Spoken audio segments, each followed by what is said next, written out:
Like to welcome everybody to the Speak Easy Dental Podcast with myself, Dr. Neil McCarr. And I have a great opportunity to interview this next person. I know he's extremely busy. He is the CEO of a company called Prosperident.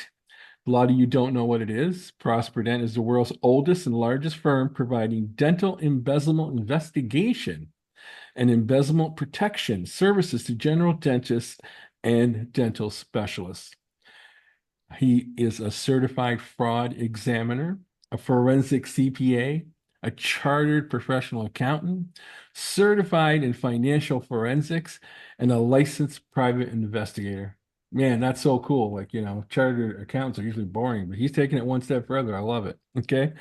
I also know David on a personal level as well as on a professional level. I started my dental career in 1989. I met him in the early 90s, and we've known each other since.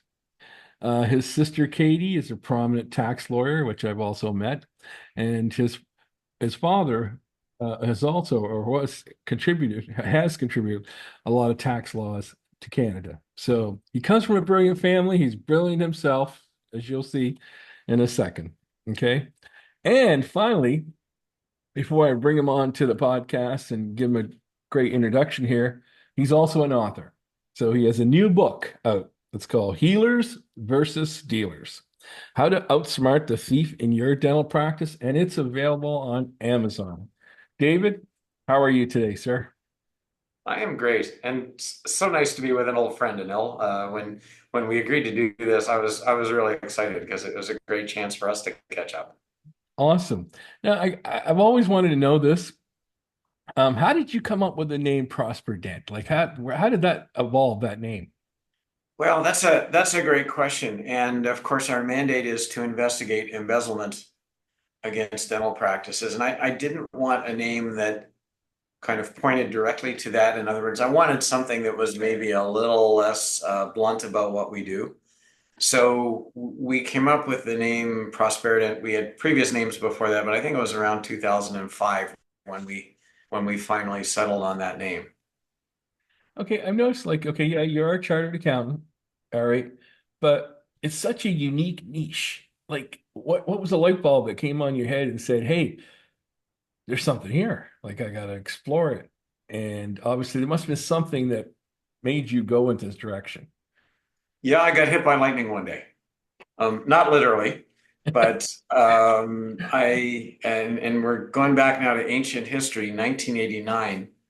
I got a call from a dentist I knew who had embezzlement concerns, and he reached out to me because he knew that I could think in a certain way that maybe not a lot of people could about how criminals do their thing. So he called me. He said, "I think my front desk person's stealing.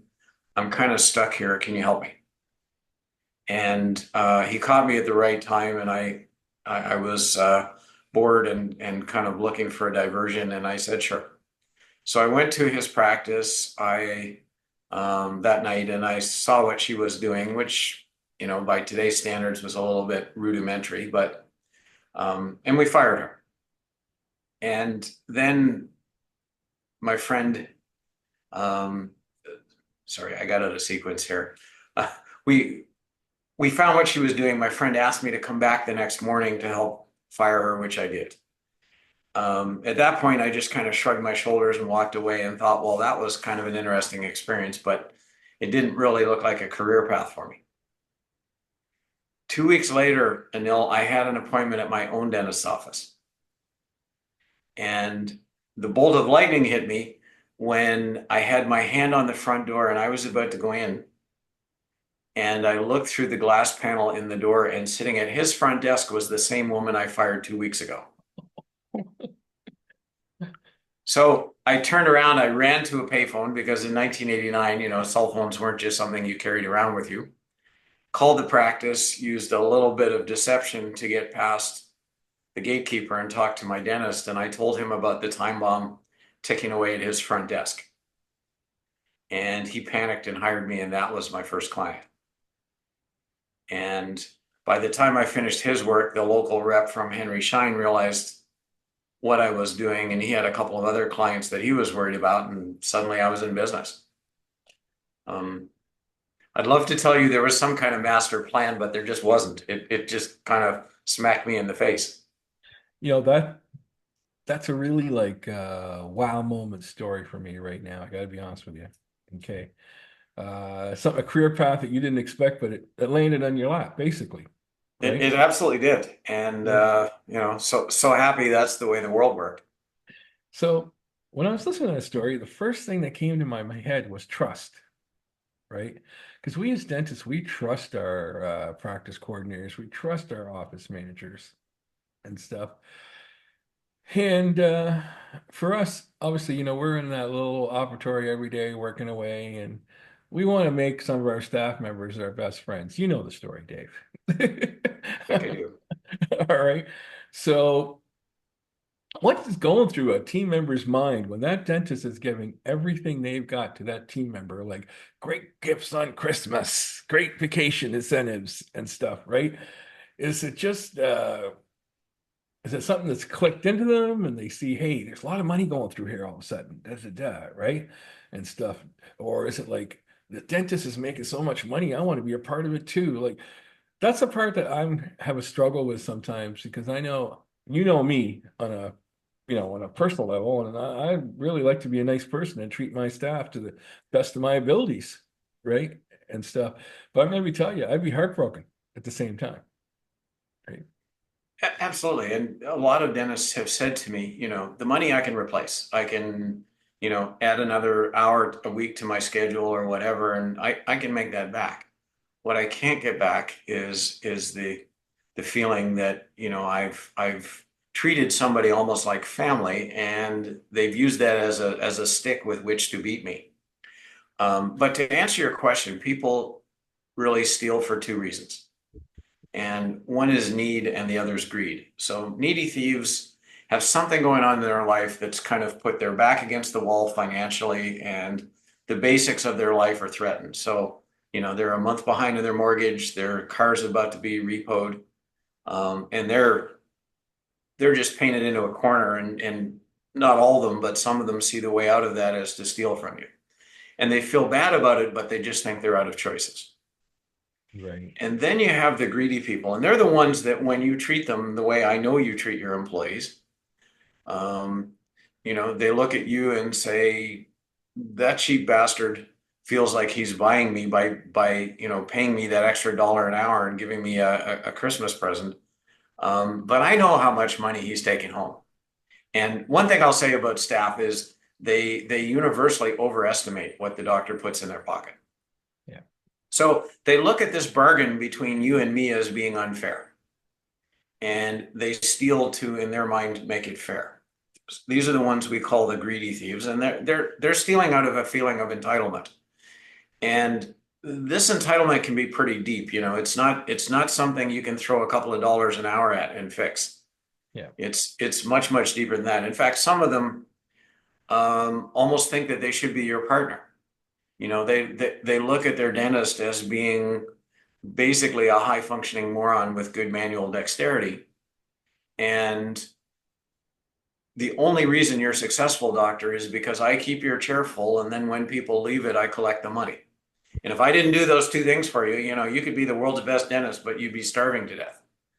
So I need to be rewarded for that. Interesting. Um, when you walk into an office, let's say you get hired to explore an office for embezzlement, can you automatically get a taste of the staff or something, some personality traits that you could look at immediately and say, I think I have to zone on to this one here. To clarify, we make very few office visits. The Okay. vast majority of our work is done virtually. And the reason for that is that we want to keep what we're doing invisible to staff. Mm. In other words, if I walk in the front door, let's say that you hire me in your practice and nothing's going on, but I show up one morning and say, "Hi, I'm here to audit you." Your staff meetings are going to be a little frosty for the next 4 or 5 years. So typically we work covertly, and the good news is, one of the things that's changed since 1989 when I started is that that's very feasible today. In other words, we can investigate an office almost anywhere on the planet without leaving our office. So unfortunately, I don't typically come face to face with people unless we know they're guilty. Hmm. So I don't get the chance to kind of look around at staff and say, okay, who's acting like they might be a little bit unhappy to see me. However, having said that, I think the core of your question is totally accurate. When people steal, they exude vibes of stealing. In other words, they act in certain ways like they're up to something. And could be a lot of manifestations, but just to give you an example, a lot of thieves are really reluctant to take a vacation because when they're gone from the office, suddenly they lose control over the way that information moves. And, a patient may say something to the doctor or to another staff member who finds it odd and goes to the doctor. A lot of thieves want to be alone when they steal. So that means that they get there 45 minutes before everybody else, or they stay late, or they make kind of quiet visits to the office on Saturday to, quote, catch up on some things. Thieves can be pretty territorial about their duties and even their workspace. So this is the person who can be run off their feet, but they won't unload any of their responsibilities to another team member. That kind of stuff, which should be as visible to the doctor, probably more visible to the doctor than it would be to me, even if I did visit, are some pretty good tip-offs that there might be an issue. Describe to me, David, like after you found an embezzlement case, what is usually the mental state of the doctor after you've given the information? Not only that, I take it one step further. Okay. The spouse of the doctor, too. Okay. And stuff. Because usually, sometimes when an employee has been with you for like 5 or 10 years, this, they get to know the spouse. They might go shopping with the spouse, whatever, right? And stuff. How devastating and mentally exhausting is it when somebody finds that out? People go through stages, and usually when people call us Anil, they're just kind of uncertain at that point. Like we get some calls that we call red calls, and that's where somebody's already found embezzlement, and now our job is to map it. But the majority of our work comes from somebody who says, I am trying to understand how my $65,000 a year office manager whose husband is home on disability could buy a new BMW. That's the kind of thing that starts the conversation. Yeah. And at that point, the doctor's been losing some sleep over this. They're anxious. They probably don't really want the answer at some level, but at another level they do. So we start there. Some of them are really upset, because they've kind of thought a little bit too far into the future about what's going to happen. But nobody's happy when they make that first call to me. Yeah. Then we say to them, look, we'll take care of this for you. Those hours you've been spending looking at your practice management software reports and trying to find out if embezzlement is happening or not. You can stop that now. We'll take over for you. And there's a little bit of relief at that point. They've kind of taken the monkey off their own back and put it on ours, which is fine. Then, assuming we find embezzlement, we make that call that says, yeah, you were right, it's happening. Let's plan a termination for this person in a way that is as smooth as it can be. And we help a lot with that. I'll often, for example, script an exit interview. So I'll give the doctor basically a script to read when they fire the person, which emotionally for them is a lot easier. In some cases, I will even go to the practice, and sometimes I've gone across the continent to do this and be there with the doctor when they fire the person. If I think that's going to make them feel better. So we offer a lot of help then. And after that, what you tend to see is anger. Because at that point, the doctor's realizing how they've been manipulated. How when they went to the staff member's daughter's wedding 3 months ago, it's now occurring to the doctor how much of that wedding they paid for. Yeah. So they get to anger and, what can I do about this and how can I get money back and how can I punish that person? So those kinds of things all enter in at that point. Do majority of these cases actually go to court, or do most of them like don't go to court just to save the embarrassment for the doctor? Like, so as in the sense that they don't want other people to know that this happened to them, basically. One thing I'm really proud of about what we've done is to make this conversation mainstream and to give dentists the realization that the majority of them will be embezzled at some point in their careers. And as I tell people, you have nothing to be embarrassed about when you join the majority of your peers in something. So we've kind of destigmatized a little bit, I think, embezzlement, and I take a lot of pride in the fact that 95% of our clients go to police. Not all those people get prosecuted, not all those people go to jail, but we've been really successful at convincing our dentists that the right thing to do for themselves and the profession Mhm. is to put these people into the legal system. Yeah. You've been doing this for 35 years now, and congratulations, by the way, it's your 35th anniversary, right? Right. There's always, when you watch these CSI shows and all this stuff, I want you to relate the story to me where the person working knows exactly what you're going to do and how you're going to do it. Okay. So basically, they want to confuse you or somebody in your company as not being able to find what you need to find, but still they've somehow managed to embezzle money. Like in your 35 years experience, have you found, I guess what I'm trying to say, a criminal that's outsmarting yourself? Yeah, it's happened twice, and they're both burned into my memory. Fortunately, the last time one got away from us was 2012. Wow. Mhm. And each time it happened, of course, we do a pretty extensive postmortem here, and we change our procedures. In other words, when somebody did that, it was because they were using some technique that our detection methods didn't find. And after that happens, you sit there and say, okay, we need to clearly add something to our toolbox that will find that next time. And that's what happened. I mean, one of them was pretty obscure. It was a case in another country where there was a very specific way that people on social assistance got their dentistry paid for. Um, and it was conceptually a nil. They got almost kind of a credit card that they could spend on dentistry. Wow. So there was a whole sort of separate system for getting paid, and we just didn't realize that and didn't look at that system. We do now. So yeah, two of them have gotten away from us. We've done thousands.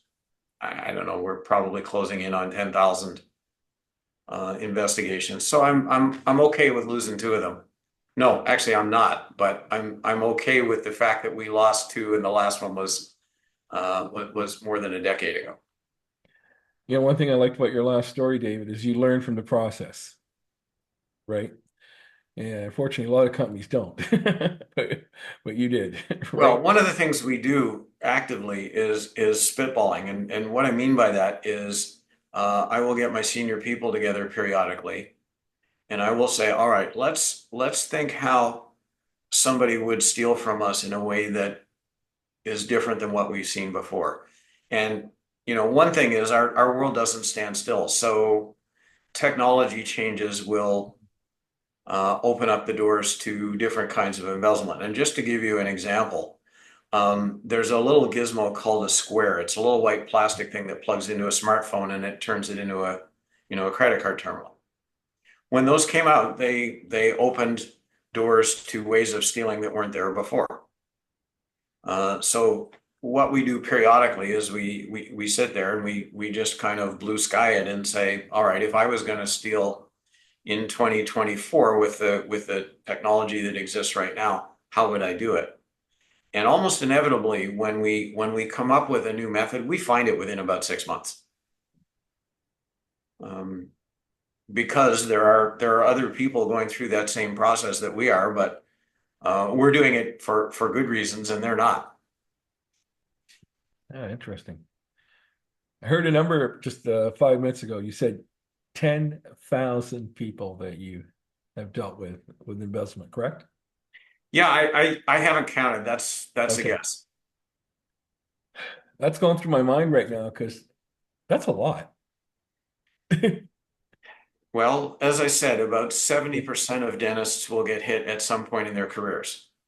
So if we just focus on North America, you've got roughly 200,000 dentists in the US and Canada. When you factor out academic, dentists who are in full-time academic practice or maybe working, in a prison somewhere or something like that, you have about 200,000 dentists in practice. And of that group, 70% will get embezzled sooner or later. So divide by the number of years in their career. A lot of dentists get hit each year.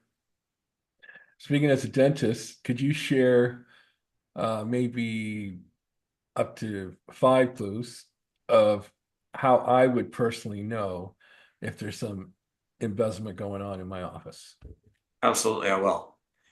Um, First of all, to circle back to something that we talked about a few minutes ago, staff behavior is a pretty good indicator. And we've got lots of stuff on our website about how thieves act when they're stealing.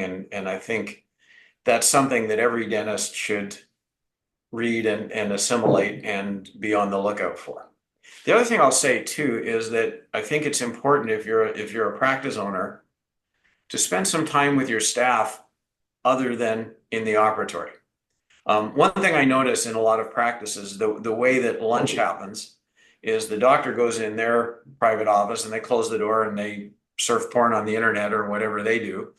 And the staff go into the break room and they eat together. And in a lot of practices, there's kind of this division that happens. And one thing I say to dentists is, you don't have to do it every day, but maybe once a week, sit with your staff and eat with them. You may have to start this off by buying food so that they don't think you're totally weird, but spend that little bit of social time with them. And what happens in the break room is, the hierarchy tends to get parked at the door and people eat lunch together and they relate as people. And that's where you'll start to learn about your staff member who has financial issues and whose marriage is on the rocks and about to go through a divorce, because divorce is one of those things that can strain people financially, and not everybody who's getting divorced from you in your practice will steal, but it's a financial pressure. Mhm. So spend a little bit of time with your staff. And that's probably your best chance to see some of these behaviors that we talk about that are consistent with embezzlement. On the financial side of your world, let's start with the obvious. Your practice management software prints out a report at the end of the day. And there are two kinds of dentists. There are those who sit there and look at the report and spend the 5 or 10 minutes it takes to get into depth in that report. And then there's everybody else who just throws it on a pile somewhere and may get to it next week or may not. But one of the essentials to protecting yourself is to ensure that what went into your practice management software was right. And that day end report is a key to that. The conventional wisdom was that you then tried to match up the collections on that day end report with what went into your bank. I think there's a better way to do that, which is a monthly square up. But what I really want you to look at in your day end report is a couple of things. Is what happened consistent with my memory of today. In other words, if I'm looking at a patient and I see a 2-service filling and I remember that I did a 4, whether that's theft or clerical error, it still costs you money. Mhm. So does the day end report line up with what I remember is question number one. And question number two is, does the report make sense? So if the policy in my practice is that hygiene patients get annual radiography, and I'm looking at a hygienist and they saw 12 patients today, allowing for some perio and pedo work, there should be, 5-ish sets of film.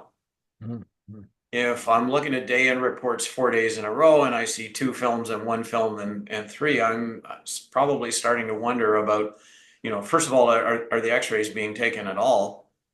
And second, if they are being taken, are they being billed? So that's the kind of analysis I encourage people to apply at day end. So we need to look at that report and we need to turn our brain on it and do it analytically and see if it makes sense and is consistent with memory. I'm just gonna stop there because it's interesting that you just said that. So I know most dentists, and being in the dental world myself, okay, they rely on their office managers to always do that, mostly. Yeah. What you just said, okay? So I'll be honest with you, Dave. I think it's very rare that a dentist will sit down and look at office reports at the end of the day. I think you're right, and I think that costs people. And I am not at all opposed to the office manager bringing another set of eyes onto that report. But I think the buck stops with the practice owner. The system I like is to get every provider in the practice to review their own report and sign it off. So every hygienist reviews what happened in their chair. Your assistant reviews what happened in your chair. They all sign off. But then you need to look at it. Again, I'm not suggesting people try to match up the collections versus deposits on a daily basis. I mean, that was the conventional wisdom forever. Doctor checks the deposit against the day end report.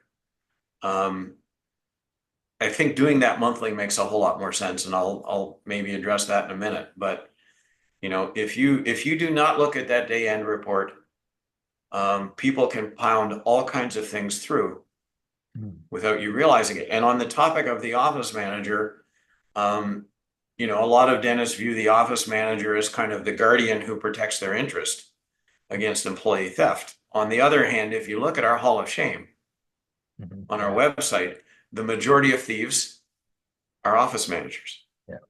So if you're counting on the office manager to protect you from theft, that works really well until they're the one who decides to steal from you. In which case you have the fox who very clearly has the keys to the hen house. Yeah. So day end review is one thing. There are two other financial things a doctor needs to do. The next one, Anil, is not talked about anywhere. And this concept I call articulation, and I'm very deliberately borrowing a word from your vocabulary, because when I talk to articulation with a dentist, they're picturing the mandible and the maxilla. What I mean by articulation is this. Let's assume that your practice was open 18 days last month. And in your left hand, you have 18 day end reports that you printed at the end of each day and you checked and you put your initials on so you knew that that was the report that you saw. You have those. And then you have a month end summary from your practice management software in your right hand. If you add up the totals for fees, adjustments, and payments, which are really the three critical numbers, from the 18 day end reports, they should be exactly the same as for a month end summary. That process is the articulation. If the day ends don't add up to the month end, what that means is that somebody came in after hours, they put through something they didn't want you to see, and you don't have that in a report anywhere. So articulation, put another way, is the way of making sure that everything that happened this month in software is captured on a report that you have seen. Okay. One other thing I meant to mention too, and this one a lot of doctors push back on, but I'm saying it for very definite reasons. The reports you rely on, that day end report and the month end summary, print them yourself. Okay. If you allow somebody to print a report and hand it to you, they had control over the parameters to generate that report. And it's really, really easy to do selective reporting. In other words, where stuff is left off reports that should be there. So I tell doctors repeatedly, print your own damn reports, which really doesn't take a whole lot more time than somebody handing you one. But it puts you in control of the process. Interesting. So step one is review daily reports. Step two is articulation, which is something you do at the end of the month. And step three is comparing what your practice management software said you collected with what went into the bank. If you do those three things, that will reduce your risk of embezzlement dramatically. It won't completely eliminate it, but if your risk potential was 70% before, this will bring it down to 20%. Mhm. And the cost of doing that is about 10 minutes a day and probably an hour at the end of each month. Yeah, that's good advice. That's great. I was looking at your website and looking at some of the cases that were there. I noticed that it's just not team members with their hands in the cookie jar. Okay. Saw a few dentists on there too. Okay. Well, you've been in a group practice in your life, Yeah. and yeah, we see a surprising amount of what we call fratricide theft. Fratricide being the Latin for to steal from you or to kill your brother. Um, and again, you've been there and you know how it happens. When you have two dentists in a group practice, one of them kind of becomes the financial lead and one becomes the clinical lead. Mm. And maybe if you have three dentists in practice, the third dentist looks after HR. Mm. The roles get kind of divided up based on interest and strength and stuff. Yeah. And if that financial lead decides that the partnership isn't being fair to them, it's pretty easy for them to take what they think they're entitled to. Mm. And I'll give you some numbers on how frequent this is. At any point in time, we have typically 110 or 120 active cases. So that's what we're working on today. Normally, of that number, around 8 to 10 are fratricide. So around 10% of our caseload. And when you consider that, the majority of dentists are still in solo practice, and it's a relatively small number that are in a group practice, Mm. that's a that's a lot of doctor on doctor theft. Yeah. Absolutely, 100%. I agree. And you made some good points about that. Of all the cases you've done, can you share a story of like the most money that was ever taken out of an office and what time period? Yeah, the biggest I've ever seen was close to $2 million. Wow. And that was taken from a two doctor practice over 7-ish years. Um, and I mentioned before that people steal for two reasons, being need or greed. This was one of those greedy thieves. The thief bought herself a BMW, and she got a vanity license plate on it that said "Envy me." She bought a yacht. It was kind of like this. Yeah.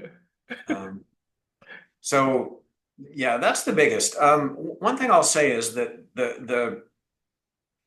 there's a lot of um, there are a lot of investigations where the objective is not to find every penny that was gone.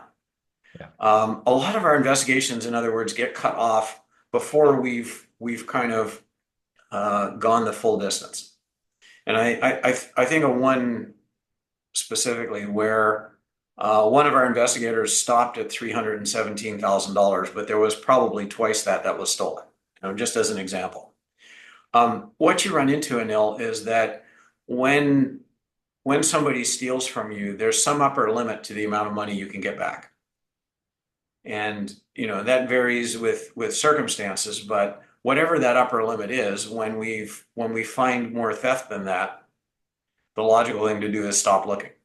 Hmm. It's kind of like those patients you have who are really insurance focused, and if it's October, they're starting to look pretty hard at do I want that treatment this year or next year? Because either I'm trying to use up my insurance limit or it's already gone. The same kind of thinking applies. A lot of these people, like you said, the legal system and stuff, like just take the example of the BMW, for instance, so they go to court and everything, right? How strong is the judge in saying, okay, so and so, this is how much you're going to have to pay back this dentist over this many years? or is it just a case of forgiveness, A, or B, just doing jail time? That's a great question. Almost every embezzlement involves what's called a restitution order as part of the sentence. And just for the audience, I'll differentiate between fines and restitution. So if you're fined for something, that money goes to the government. It kind of becomes part of the government's general revenue. A restitution order goes to the victim. So typically with embezzlement, you don't see fines, but you do see restitution orders. And and sometimes the justice system needs a little bit of a prompt. I mean, certainly if we're involved in a case, we will tell the victim, make sure you tell the prosecutor, here's how much money I lost, and I'd like a restitution order for it. And then the prosecutor will ask the judge, and it's almost automatic. It's sometimes people forget to ask. Yeah. But that's so normally that covers 100% of what you lost plus 100% of whatever your costs were.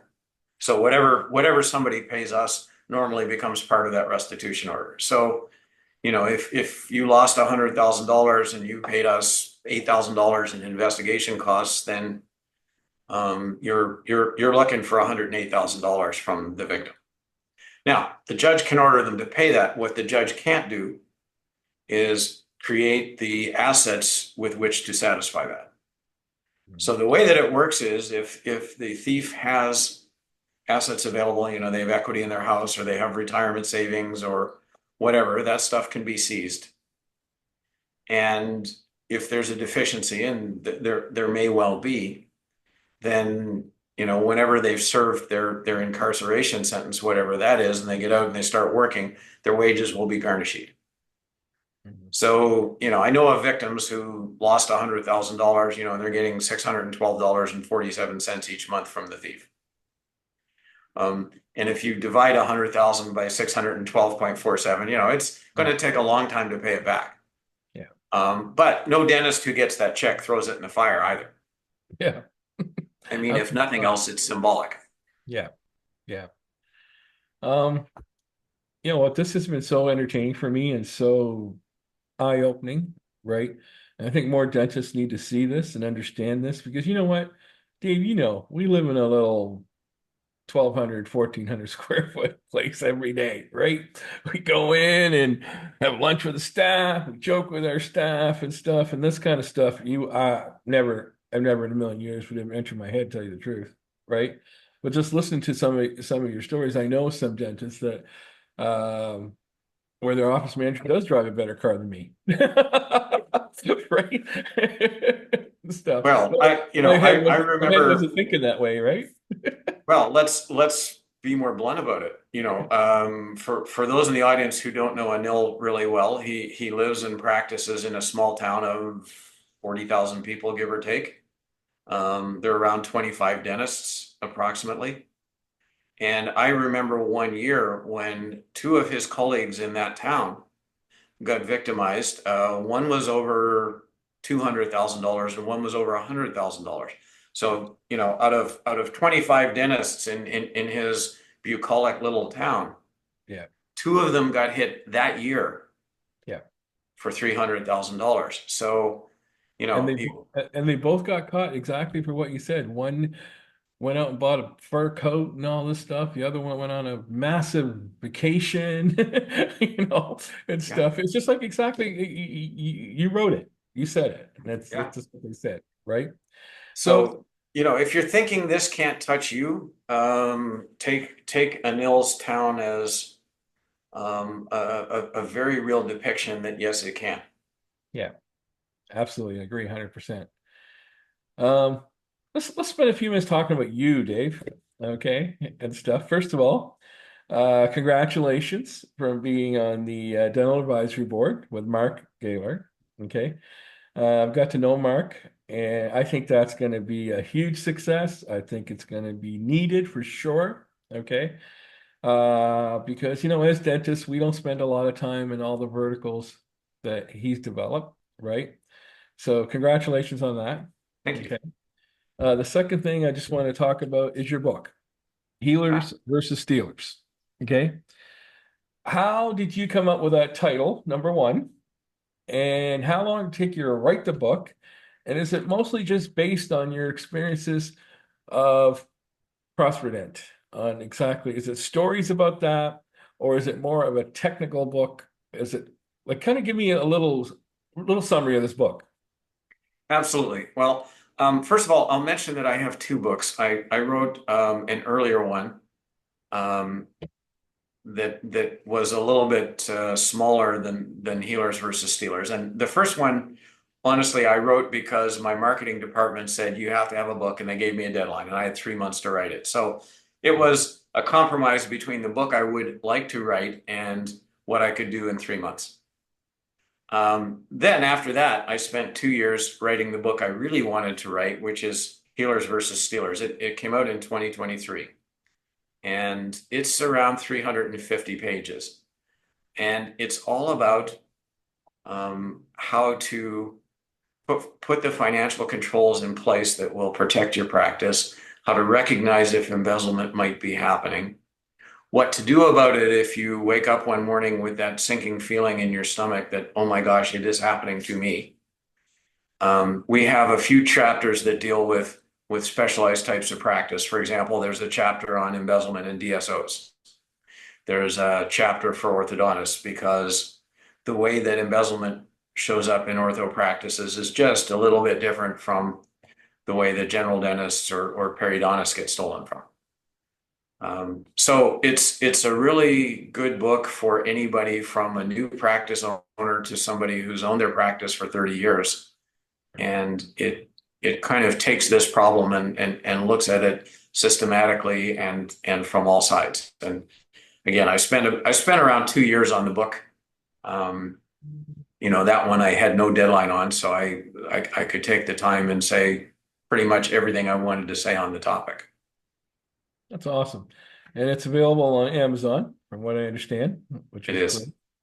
is. After doing this podcast, I'm definitely getting a copy. I'll tell you that. Just for the fact that you've taken the time to really dissect this and understand it.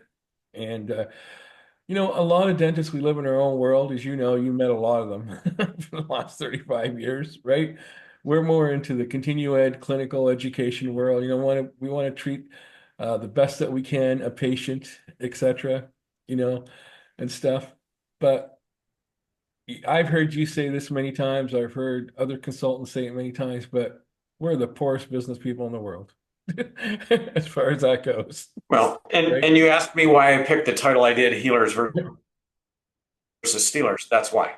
Because I know very few dentists who went into business, who became dentists because they really wanted to be business owners.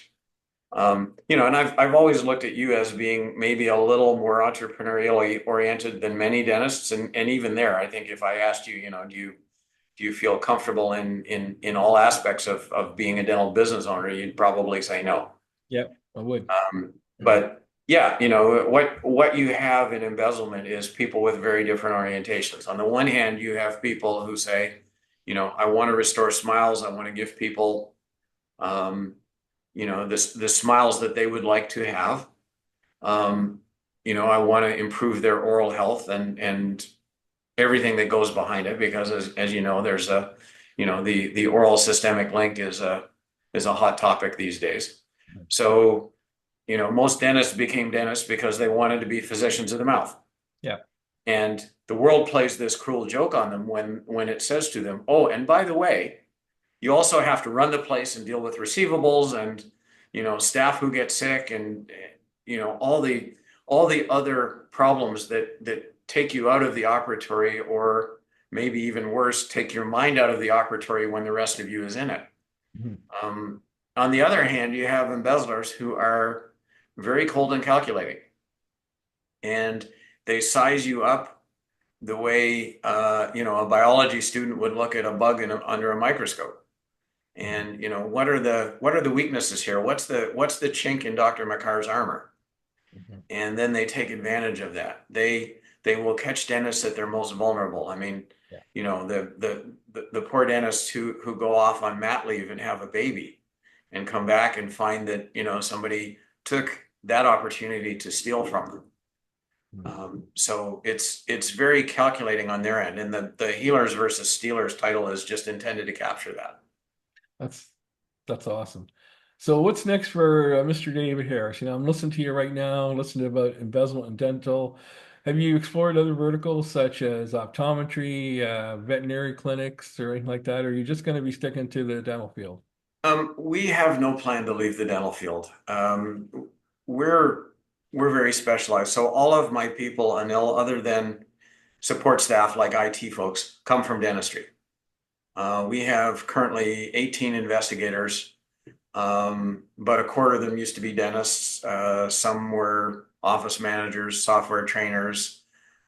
We actually have a couple of former dental hygienists, which always surprises me because I never thought that would be a fertile ground for an investigator. But the two we have are incredibly mentally agile and um, can think in the way that we need them to think, actually better than some of the other people who work here. So we have this eclectic group. Dentistry is what we all have in common. We even have some specialized investigators for things like ortho. We mentioned that doctor on doctor kind of stealing that we called fratricide. I mean, we have a couple of investigators where that's a lot of what they do. So a lot of our people have their own subspecialties within what we do. Um, for us to go into a different vertical would involve a lot of work that I just don't think we need to do. I mean, there is so much work for us to do in dentistry, um, and more than we can ever possibly get at. So I just don't feel the need to spread our wings somewhere else. We're 100% happy where we are. That's awesome. It's a great service, David. And from this podcast, I hope a lot of dentists are listening to it, obviously, but also thinking about some of the stuff that you gave us in the podcast, right? Like, simple things like, you're right. You have us down to a T, man. Like, like going to lunch in your office. Yeah, I can relate to that. Right? Or not going to lunch with the staff. So, yeah, yeah, yeah. Well, you know what? You've been in the industry for 35 years, so you know how we behave, like how we act, right? And stuff. And what's really not amusing to me, but what's really fascinating to me is that you can like walk our steps in the office, like basically, right?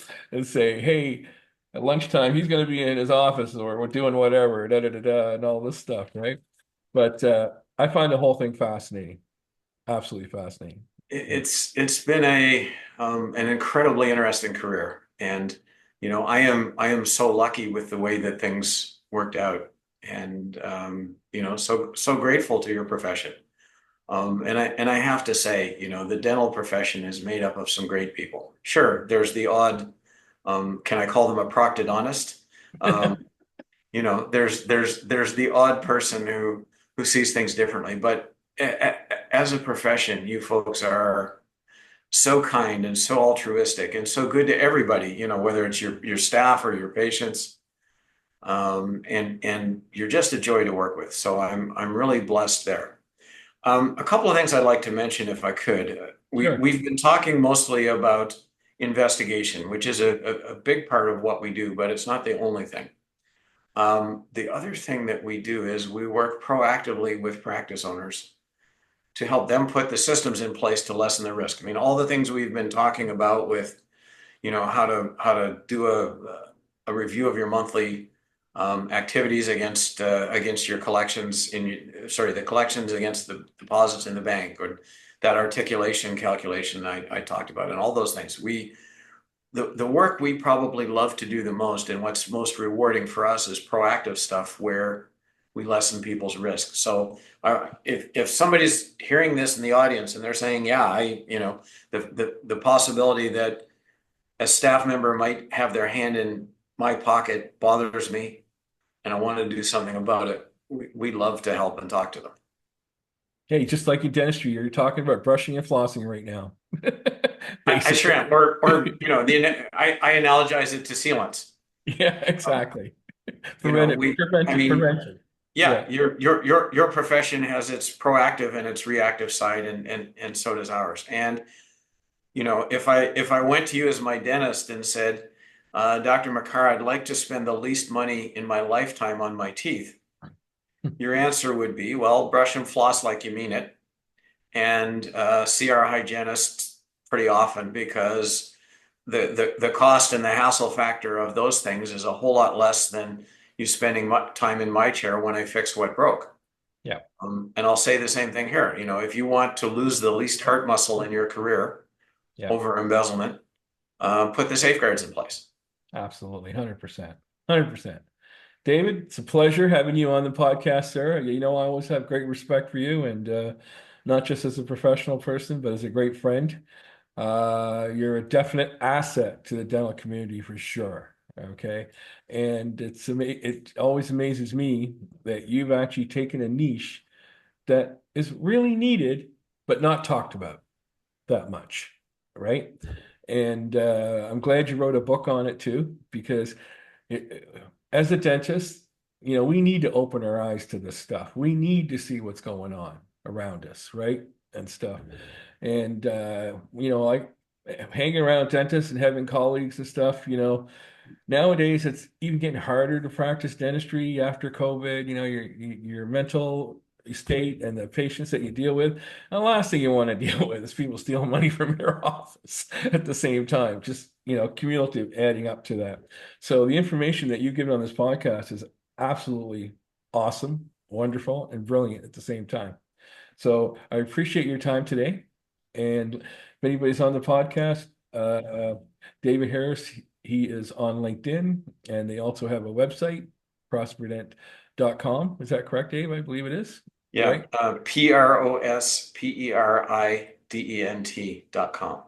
Yeah. And finally, as I mentioned, he's also positioned on the dental advisory board with Mark Gaylord, which I know you guys are having an event in November 8th, I believe, and Yes, we stuff. are. Yeah, so that'll be awesome too. Again, thank you very, very much for your time, David.